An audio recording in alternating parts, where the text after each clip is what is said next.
할렐루야, 주님의 이름으로 축복합니다. 이번 주 구역 모임 나눔 영상을 함께 나누도록 하겠습니다. 이번 주 말씀을 함께 나누도록 할 건데요. 이번 주 말씀은 창세기 45장 4절에서 8절까지 말씀입니다. 창세기 45장 4절에서 8절까지 은혜의 패러다임으로 보라는 말씀인데요. 함께 우리 말씀을 보도록 하겠습니다. 4절 요셉이 형들에게 이르되 내게로 가까이 오소서. 그들이 가까이 가니 이르되 나는 당신들의 아우 요셉이니 당신들이 애굽의 판자라.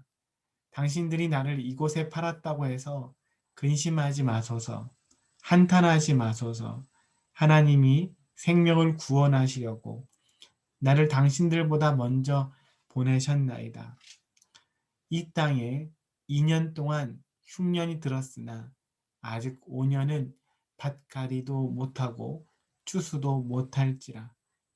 하나님이 큰 구원으로 당신들의 생명을 보존하고 당신들의 후손을 세상에 두시려고 나를 당신들보다 먼저 보내셨나니 그런즉 나를 이리로 보낸 이는 당신들이 아니요 하나님이시라.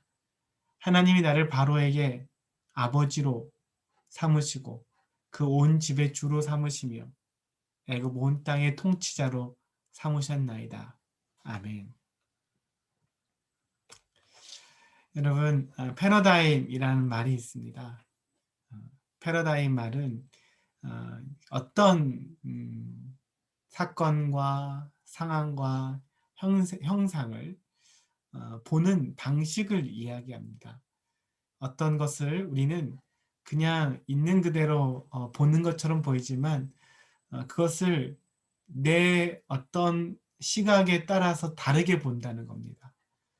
똑같은 사건이라 할지라도 그것을 어떤 패러다임을 가지고 있느냐에 따라서 그것을 전혀 다른 방식으로 보기도 하고 해석하기도 하는 겁니다. 패러다임을 또 쉽게 설명하면 안경과도 같아요. 여러분, 안경은 우리 눈에 쓰는 건데 우리는 안경을 쓰게 되면 우리가 보이는 모든 것은 안경을 통해서 보게 됩니다. 근데 만약에 그 안경이 파란 안경을 쓰고 있다면 우리 눈으로 보이는 모든 것은 그 무엇이라 할지라도 다 파랗게 보일 거예요. 왜냐하면 우리는 파란 안경을 쓰고 있기 때문이죠. 빨간색 안경을 쓰면 보이는 모든 것이 빨간색으로 비춰지게 됩니다. 패러다임이 그래요. 우리가 어떤 패러다임을 가지고 있느냐에 따라서 세상이 달리 보인다는 거예요. 사람마다 저마다 자기만의 가진 패러다임을 가지고 있습니다. 사람이 10명이면 외모가 10사람 다 다른 것처럼 우리 패러다임도 다 각자 조금씩 다른 패러다임을 가지고 있습니다. 그래서 그것을 가지고 어떤 사람을 평가하기도 하고 사건을 평가하고 또 나라의 일에 대해서 서로 이야기를 하는 것입니다. 근데 문제는 이 패러다임이 잘못된 경우에 잘못된 패러다임을 가지게 되면 우리는 세상을 잘못 보게 된다는 거죠. 잘못 판단하게 되고 또 잘못된 반응을 하게 되는 것입니다. 그래서 정말 중요한 것은 우리가 바른 건강한 패러다임을 가지게 되는 것입니다. 저는 우리 모두가 건강한 패러다임으로 세상을 보고 다른 사람들을 보고 또 우리의 삶을 다시 재조명해 보실 수 있게 되었으면 좋겠습니다. 오늘은 건강한 패러다임을 가진 한 사람, 많은 사람을 살리게 되는 정말 축복의 통로가 되었던 한 사람을 소개시켜 드리려고 하는데 그 사람은 바로 요셉입니다. 요셉. 여러분 요셉 잘 아시죠? 애굽의 총리가 되고 또 야곱의 12아들 중에 11번째 아들. 그는 어렸을 때 참 많은 아픔을 경험하고 살았어요. 그의 가정 자체가 원만하지 않았죠. 가정이 엄마가 넷이고 아빠가 하나고 형제들은 많지만 서로 갈등하고 서로 사이가 좋지 않았습니다. 그 중에 요셉은 그런 환경에서 자라다가 형들의 손에 애굽의 종으로 팔려가게 됩니다. 그리고 그곳에서 노예로 살다가 10년 이상은 노예로 살아요. 그러다가 보디발의 집에서 인정을 받게 되고 총무로 되었지만 또 누명을 쓰고 감옥에 가고 감옥에서 또 3년 이상의 삶을 오랜 기간 이제 지내게 됩니다. 죄 없이 감옥에 있는 겁니다. 얼마나 힘들고 어려운 일이겠어요. 그렇게 요셉은 17살 때 애굽으로 끌려왔는데 30살에 애굽의 총리가 되고 또 7년 풍년이 있을 거라고 예언을 했잖아요. 그래서 꿈에 해몽했지요. 그 7년이 지나고 또 흉년이 2년 동안 계속될 때 사람들이 기근 때문에 양식을 구하러 다니거든요. 그래서 요셉은 17살 때 집에서 이제 형들에게 팔렸다가 39살 때까지 형들을 만날 때까지 그 22년 동안 타지에서 많은 고생과 또 어려움 가운데 있었습니다. 그러는 중에 형들이 요셉을 찾아와요. 요셉에게 찾아와서 요셉이 살아있는지도 몰랐을 거고 또 요셉 근데 애굽에 양식이 있다는 말을 듣고 양식을 구하려고 왔지만 그들은 처음에 요셉을 알아보지 못했습니다. 중간에 요셉이 자신의 정체를 형들에게 밝힙니다. 이렇게 이제 형들 앞에 요셉이 자신이 요셉이었다는 것을 밝혀요. 근데 이 소식을 들었던 형제들은 좋아할 수가 없었습니다. 우리 형제가, 우리 동생이 큰 나라의 총리가 되어 있다는 건 너무나 진짜 좋은 일인데, 그걸 좋아할 수가 없어요. 왜냐하면 요셉, 요셉의 형들이 요셉에게 했던 일들이 있었기 때문에. 과거에 요셉을 굉장히 괴롭혔고, 또 죽이려고 했고, 노예로 팔았던 사람들이 이 형들인 거예요. 그래서 오히려 요셉이 애굽의 총리라는 말을 듣고 두려워 떨기 시작해요. 염려하기 시작합니다. 걱정합니다. 그때 요셉이 형들에게 뭐라고 하냐면 4절이에요. 요셉이 형들에게 이르되 내게로 가까이 오소서 그들이 가까이 가니 이르되 나는 당신들의 아우 요셉이니 당신들이 애굽의 판자라. 요셉 형들에게 나는 요셉입니다 라고 얘기하죠. 그때 사람들이 이제 형들이 더 두려워하기 시작해요. 5절 당신들이 나를 이곳에 팔았다고 해서 근심하지 마소서 한탄하지 마소서 하나님의 생명을 구원하시려고 나를 당신들보다 먼저 보내셨나이다. 요셉이 형들을 위로해줘요. 염려하지 말고 근심하지 말 두려워하지 말라고. 여러분 복수하기에 딱 좋은 상황 아니에요? 우리는 세상의 모든 영화나 대부분의 이야기들은 제일 끝에 통쾌하게 복수하는 것으로 끝이 납니다.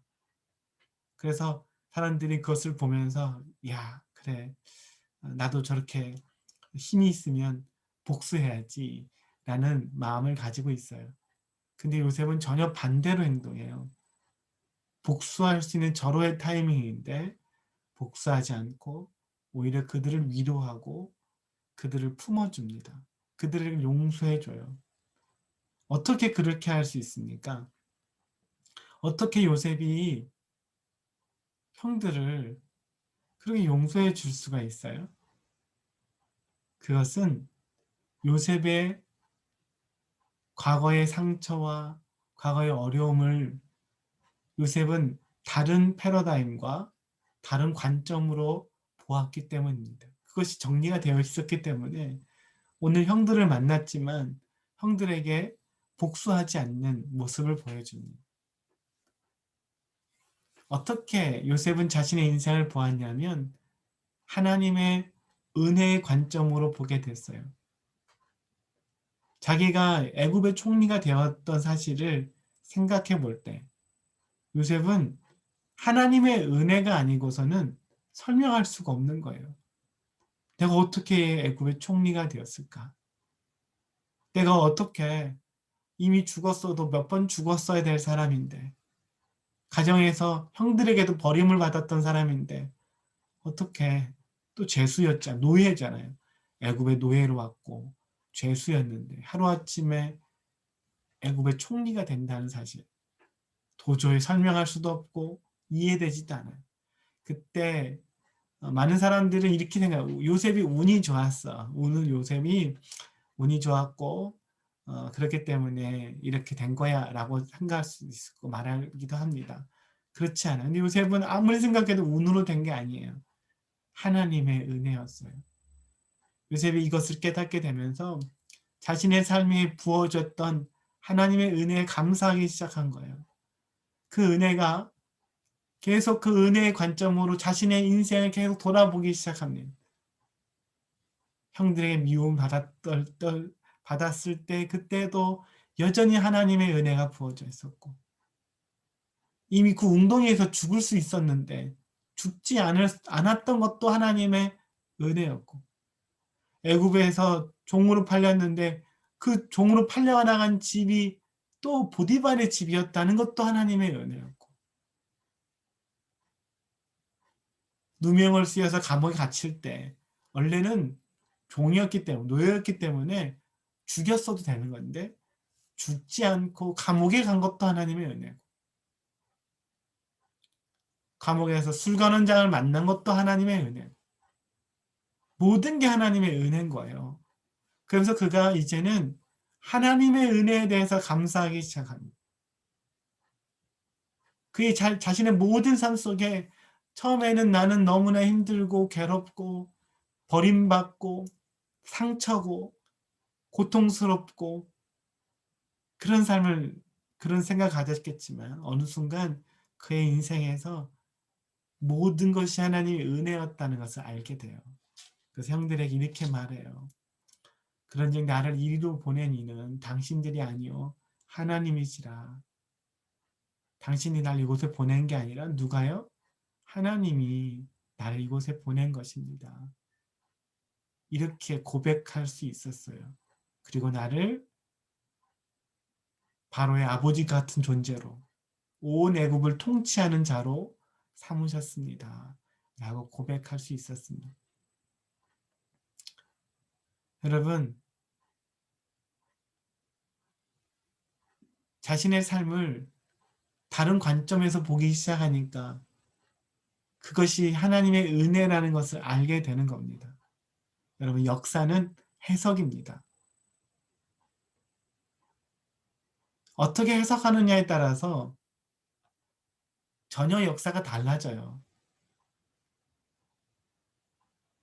북한은 고구려 역사를 강조하고 신라 역사는 배우지도 않아요.